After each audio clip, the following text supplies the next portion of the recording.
Bonjour chers amis, merci de prendre votre temps encore pour suivre cette réflexion biblique.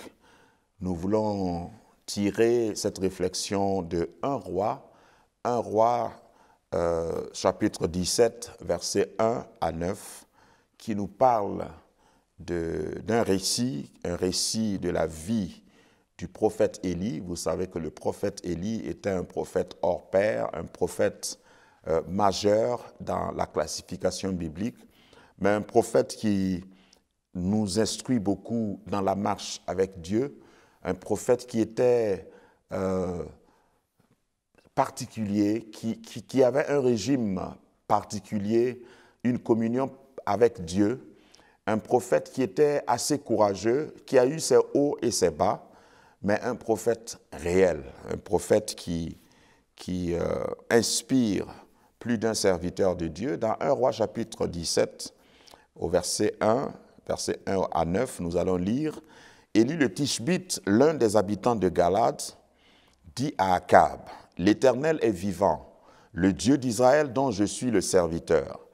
Il n'y aura ces années-ci ni rosée ni pluie, sinon à ma parole. » Et la parole de l'Éternel fut adressée à Élie en ces mots. « Pars d'ici, dirige-toi vers l'Orient et cache-toi près du torrent de Kérit qui est en face du Jourdain. Tu boiras de l'eau du torrent et j'ai ordonné au corbeau de te nourrir là. » Il partit et fit selon la parole de l'Éternel et il alla s'établir près du torrent de Kérit qui est en face du Jourdain. Les corbeaux lui apportaient du pain et de la viande le matin et du pain et de la viande le soir, et il buvait de l'eau du torrent. Mais au bout d'un certain temps, le torrent fut sec, car il n'était point tombé de pluie dans le pays. Alors la parole de l'Éternel lui fut adressée en ces mots. « Lève-toi, va à Sarepta, qui appartient à Sidon, et demeure là. Voici, j'y ai ordonné à une femme veuve de te nourrir. » Nous arrêtons ici la lecture. Ça, c'est un des récits les plus interlocuteurs, un récit qui est difficile à intégrer parce que je ne sais pas s'il y a un prophète qui m'écoute, un homme de Dieu qui m'écoute, un chrétien engagé, un disciple du Seigneur qui m'écoute, qui accepterait ou qui obéirait facilement à de telles instructions. D'abord, la mission d'Élie était assez atypique. Aller devant un roi et livrer un tel message, il faut le faire. Je ne sais pas s'il est entré par la porte et sorti par la fenêtre, mais quand tu entres dans le palais du roi et tu regardes le roi en face pour lui dire « Si ce n'est pas à ma parole, il n'y aura ni pluie ni rosée dans ton royaume. Amen, au revoir. » Quelle prophétie! Peut-être qu'il a dû dire ce qu'il a dit en reculant, et avant que les gardes ne sachent, il a fini de dire, mais simplement pour dire quel était le courage et la particularité du prophète Élie. Quelqu'un qui est capable de prophétiser de cette façon, normalement ne devrait pas souffrir, ne devrait pas manquer de nourriture. Mais il finit de faire un tel exploit et Dieu lui dit, « Ouais, tu as fini, bravo, maintenant ceux qui vont te nourrir, c'est des corbeaux. » Il faut le faire vraiment. Et je voudrais vous rappeler, pour la petite histoire, pour une parenthèse, que le corbeau fait partie des animaux impurs. Si vous repartez dans Lévitique, un juif, normalement, ne devrait pas être en contact avec un corbeau. Un corbeau, c'est un animal sale. Les corbeaux sont des animaux dont on dit des oiseaux de mauvais augure. Hein? Mais je voudrais titrer pour attirer ton attention sur le corbeau. Le corbeau, c'est un oiseau omnivore. Le corbeau mange tout, vraiment tout. Et je voudrais vous épargner des détails. Je voudrais m'inspirant de cette expérience, fortifier la foi de quelqu'un, d'un serviteur de Dieu, d'une servante de Dieu, qui a obéi à la voix de Dieu, qui a prophétisé, qui a dit, qui a donné le message que Dieu a dit de donner à sa génération ou à quelqu'un, mais qui pour cela vit dans la privation. Je voudrais t'annoncer que Dieu peut se servir même des corbeaux pour te nourrir. Et j'ai titré cette réflexion « Le corbeau ne mangera pas ton gâteau ». Le corbeau ne mangera pas ton gâteau. Il y a un gâteau que Dieu a préparé. Je ne crois pas du tout que c'est les corbeaux qui ont préparé ce gâteau.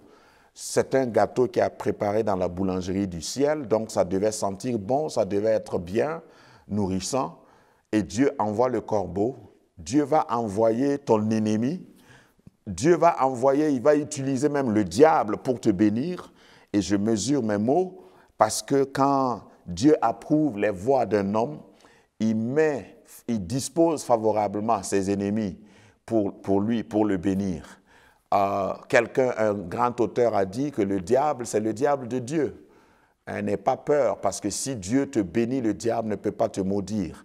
Si Dieu veut que tu sois béni, même ce que le diable fait sera pour ta bénédiction. Toute chose concourt au bien de ceux qui aiment Dieu. C'est ce que je voudrais dire. Le corbeau ne mangera pas ton gâteau. Revenons à Élie. Voici un homme de Dieu qui obéit à Dieu à la lettre, qui n'a pas peur du ridicule, qui n'a pas peur de la menace, qui n'a pas peur de la hauteur. Il va vers Akab, qui était un roi méchant, marié à une sorcière, parce que Jézabel, la femme d'Akab, est vue symboliquement et dans la typologie biblique comme l'ancêtre, j'allais dire, des sorciers et des sorcières. Elle égorgeait les hommes de Dieu, elle n'avait pas pitié, elle ne respectait pas Dieu, elle était impie au vrai sens du mot, et Akab était le sponsor de cette sorcière. Akab finançait la sorcellerie de Jézabel. Entrer dans le palais d'un tel roi et donner une telle prophétie, il fallait être vraiment sûr que Dieu t'a envoyé. Donc Élie doit notre respect. Il mérite, je veux dire, notre respect. Et je respecte cet homme qui est entré, il a dit sa prophétie et puis il est sorti. Et Dieu dit maintenant, tu sais que tu as provoqué, à cause de cette prophétie, personne ne va t'aimer, à cause de ce ministère, tu vas devenir impopulaire, à cause de tes paroles tranchantes, ton église ne va même pas te donner un bon salaire, à cause de ton intégrité, tu ne vas pas avoir une promotion dans ton service, je suis en train de parler à quelqu'un, à cause de ta fidélité, parce que tu décides avant ton mariage de vivre dans la chasteté, parce que c'est ce que Dieu veut, tu n'auras pas d'amis, à cause du fait que tu te consacres corps et âme à Christ, tu n'auras pas d'amis dans ta génération, ton patron ne va plus t'aimer, ton petit ami va te quitter parce que tu as décidé de ne pas te compromettre, alors tu vas aller au bord du torrent, tu vas aller dans la vallée, tu vas aller vivre seul, tu n'auras même pas de l'eau potable, tu vas boire l'eau du torrent et tu n'auras pas de nourriture, c'est des corbeaux qui vont venir. Qui vous a dit que vivre pieusement n'a pas de prix? Qui vous a dit que quand on veut servir pieusement le Seigneur, on va être acclamé par tout le monde? Je voudrais encourager quelqu'un. Continue de servir fidèlement le Seigneur. Continue d'obéir à sa voix. Si tu es homme de Dieu, continue de prêcher le message qui vient de Dieu. Continue de dire la vérité à ceux que tu rencontres, avec amour bien sûr, mais avec droiture. Continue de consacrer ton corps. Continue d'éduquer tes enfants selon la parole de Dieu. C'est vrai, on ne va pas t'aimer, tu ne seras pas populaire, tu ne seras pas acclamé par tout le monde, des portes vont se fermer devant toi, le roi ne va plus t'accueillir, tu n'auras pas des avantages, mais je voudrais simplement te dire que tu as un précurseur, tu as un prédécesseur qui s'appelle Élie. Et s'il faut, lorsque les hommes vont démissionner, les hommes vont refuser de t'aider. Même lorsque ton église va décider de ne plus te donner un bon salaire, même lorsque ton entreprise ne va plus te faire des cadeaux, même lorsque, à cause de ta fidélité, Tu vas voir que tu vas être expulsé de là où tu es. Je voudrais te dire que Dieu a toujours des corbeaux aujourd'hui. Des corbeaux que tout le monde fuit, des corbeaux qui sont rejetés par tout le monde, mais que Dieu va ordonner. Il dit, il ordonnera à des corbeaux. Il va ordonner à des corbeaux qui sont des animaux peut-être de mauvais augure, des gens qui sont le symbole du mal. Même Dieu va les ordonner, leur ordonner, donner l'ordre du moins de venir te servir. Et pas avec n'importe quoi, du pain et de la viande. Ce qu'il te faut pour ta subsistance, ce qu'il te faut pour que tu sois fort, ce qu'il te faudra pour que tu tiennes. On ne peut pas manger de la viande et du gâteau et puis être faible, ce n'est pas possible, surtout que ça vient de Dieu. Je voudrais simplement encourager quelqu'un qui est à l'écoute, comme je le sens déjà dans mon esprit en vous parlant, que tu as baissé la tête, tu as baissé les bras, tu as diminué la garde, tu as baissé la garde, tu as diminué ta vigilance parce que tu t'es dit, comme c'est arrivé une fois aussi à Élie dans un autre épisode de sa vie, à quoi bon être fidèle à Dieu? Hein? On a tué tous tes prophètes, je ne suis que le seul. Non, tu n'es pas seul, il y en a encore. Comme Dieu a dit à Élie, il y a encore beaucoup d'hommes, il y a encore 700 prophètes qui n'ont pas fléchi devant Baal. Tu n'es pas seul. Je suis là pour te dire de prendre courage, de te lever et de continuer la marche. Parce que Dieu, là où tu es, peut-être tu te sens oublié ou tu penses que personne ne connaît ton adresse. Dieu enverra des corbeaux et dans leur bec, il y a une ration, une portion pour toi, pour ce qu'il te faut. Ils vont venir et ils vont te servir. Tu vas manger à ta faim, tu ne mourras pas de faim. Et lorsque le torrent t'arrivera, Dieu va t'affecter ailleurs. Marche dans la droiture. Veille sur ta vie. Veille sur le message que Dieu te donne. Veille sur l'appel que Dieu t'a donné. Ne copie pas quelqu'un. Ne te conforme pas au siècle présent. Sois toujours fidèle. Donne toujours le message que Dieu te donne de dire. Ne change pas ton message dimanche prochain. Je le sens comme je le dis. Si Dieu t'a donné un message qui n'est pas accueilli, qui n'est pas moderne, un message qui semble périmé, un message qui ressemble à un message trop direct, trop radical, parce que je sais que de nos jours, ce qu'on aime comme message, les messages les plus acclamés, ce n'est pas les messages qui parlent du salaire du péché, c'est la mort.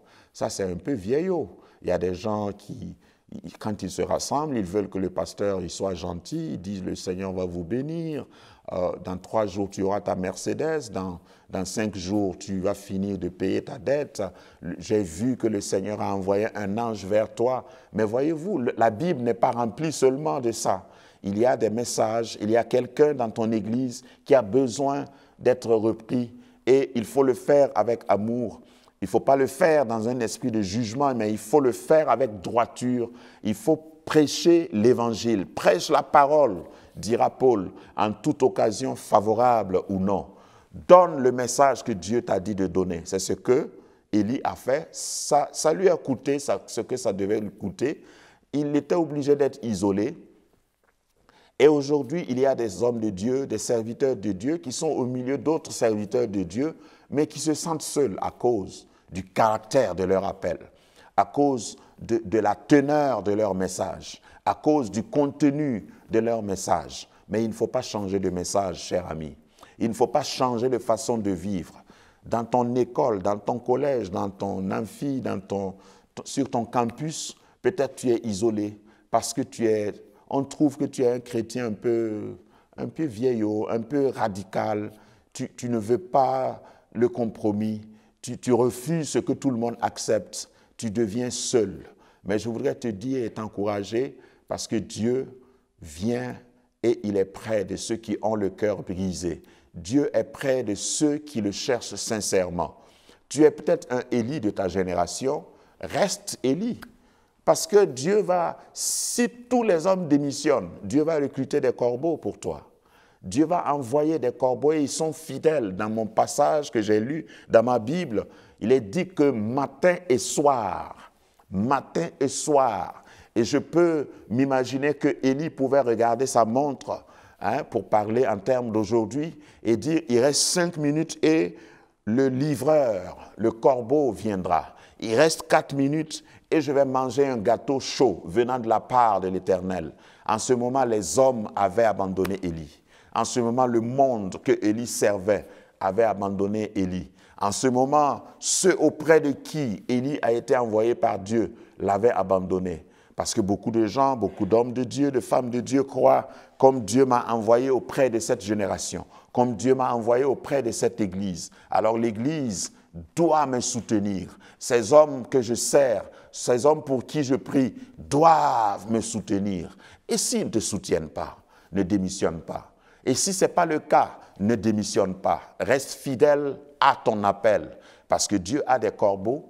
Il va prendre les choses viles de ce monde pour confondre les sages. Le corbeau, c'est un animal vil. C'est Dieu lui-même qui a dit aux enfants d'Israël de ne pas les manger, qui les a classés, qui a classé le corbeau parmi les animaux impurs. Mais c'est ce même Dieu, parce qu'il ne consulte personne quand il veut te bénir, il ne demande la permission à personne quand il veut te faire du bien, même si ton ennemi n'est pas d'accord. Cela importe peu, cela n'arrête pas Dieu. Dieu dit à un corbeau, oui, c'est moi qui t'envoie et je t'envoie vers un juif, par surcroît un prophète. Tu vas prendre ce gâteau, oui, tu vas sentir l'odeur du gâteau, mais le gâteau n'est pas pour toi. Écoute-moi bien, corbeau, va remettre ce gâteau à mon serviteur. Et il est au bord du torrent. Et lorsque tu vas arriver, ne laisse pas le gâteau tomber, descends et dépose gentiment le gâteau. Et je vais prophétiser dans la vie de quelqu'un. Dieu passera par des gens de qui tu t'attends le moins pour te bénir. Dieu a des hommes. Dans Ésaïe, il est dit, il appelle de loin un oiseau de proie pour servir, pour faire sa volonté. Dieu n'est pas limité, il n'est pas limité par la volonté des hommes. Dieu n'est pas limité par la disponibilité des hommes. Il y a des hommes qui peuvent, une génération toute entière, peut être indisponible, indisciplinée, insoumise à Dieu, mais Dieu ne sera jamais limité par l'homme. S'il y a un homme, et Dieu parcourt la terre pour chercher un homme, dont le cœur est tout entier à lui, si tu restes le dernier, comme Élie croyait qu'il était le dernier, si tu consultes Dieu, tu vas voir que Dieu a encore une réserve. Il a encore des hommes, et il a encore même des oiseaux. Jésus dira à ces pharisiens barbus et jaloux, « Si vous refusez de m'adorer, je vais susciter les pierres pour m'adorer. Je vais donner des langues à des pierres pour me louer. » Alors, frères, hommes ou femmes de Dieu, qui sert le Seigneur fidèlement, Dieu m'envoie t'encourager aujourd'hui par ce canal pour te dire que tu n'as rien à craindre. Bannis la crainte de ton cœur, parce que si tu as été suscité dans ta génération, dans ton pays, dans ton église comme un Élie, Dieu a certainement placé des corbeaux. Le corbeau connaît ton adresse au torrent. Mais lorsque le torrent va tarir, Dieu va t'affecter ailleurs. Et il va prendre encore une chose vile. De tous les hommes qui étaient en Israël, il y avait des rois, il y avait des propriétaires de terriens, des grands hommes, des gens qui avaient à manger, qui avaient des greniers, qui avaient des pouvoirs. Mais Dieu choisit, après le corbeau, une veuve, à Sarepta, pour nourrir son serviteur. Je voudrais simplement te dire que, puisque tu sers le Seigneur de tout ton cœur, tu ne mourras pas de faim. Tu ne mourras pas de faim. Tu ne manqueras de rien. Tes enfants ne vont pas vivre dans la souffrance. La dette que tu dois, tu vas payer cette dette. Dieu va s'occuper de toi. Reste fidèle au Seigneur. C'est le clou de mon message. Reste fidèle au Seigneur. Reste fidèle à ton appel. Reste fidèle à ton mode, ta consécration, à ton style que tu as choisi. Tu as choisi d'honorer le Seigneur avec ton corps, jeune fille. Tu as choisi d'honorer le Seigneur et de vivre dans la pureté, pureté morale et spirituelle. N'abdique pas, ne laisse pas, ne cède pas à ce que les gens vont dire, à ce que tes colères, à ce que tes compagnons vont te dire, te disant que non, tu es vieillot, tu es périmé, tu es démodé, c'est pas comme ça maintenant, on vit la vie chrétienne. Dieu n'a pas changé et ses méthodes n'ont pas changé non plus.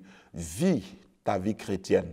Marche avec Dieu dans la fidélité. Parce que quand les hommes vont tous se liguer, tous se concerter pour dire nous n'allons plus l'aider, nous allons l'envoyer en brousse, nous allons l'affecter ailleurs, nous allons le punir, eh bien je t'annonce qu'il y a un Dieu qui est maître des corbeaux et les corbeaux sont soumis à Dieu. Et Dieu va t'envoyer un corbeau pour te nourrir. Lorsque le torrent tarira, il va t'envoyer à Sarepta parce qu'il va parler. Et Dieu, c'est très intéressant que dans tous les deux cas, nous voyons que Dieu a parlé au corbeau et il a parlé à la veuve de Sarepta. Dieu, quand Dieu te parle, il faut savoir qu'il peut parler aussi à la solution pour que la solution s'apprête pour te rencontrer. Ma prière ce matin, ma prière ce jour est que Dieu dispose tous les corbeaux qui doivent te rencontrer au moment où les hommes t'abandonnent. Je ne peux pas terminer sans interpeller quelqu'un qui doit jouer aussi le rôle du corbeau. Si tu es un homme, si tu es une femme, que Dieu a suscité comme un corbeau, je ne dis pas que tu es un corbeau, mais tu dois jouer le rôle du corbeau. Parce qu'il y a des hommes qui sont encore obéissants et Dieu soit béni, qui s'occupent des hommes de Dieu. Lorsque un homme de Dieu est abandonné, lorsque tout le monde dit non, ne lui donne pas à manger et que Dieu met sur ton cœur d'aller à son secours, de lui donner ce qu'il faut pour le ministère auquel je l'ai appelé, alors lève-toi. Parce que le récit dit si bien, il y a eu des corbeaux, il y a aussi eu une veuve. Peut-être que tu es la veuve, tu n'es pas le corbeau. Peut-être que tu es la personne seule. Veuve ici veut dire que c'est une personne seule. Ce n'est pas une association, ce n'est pas un club, ce n'est pas une grande église, ce n'est pas une association, une organisation philanthropique. Ce n'est pas tu es seule, tu es veuve.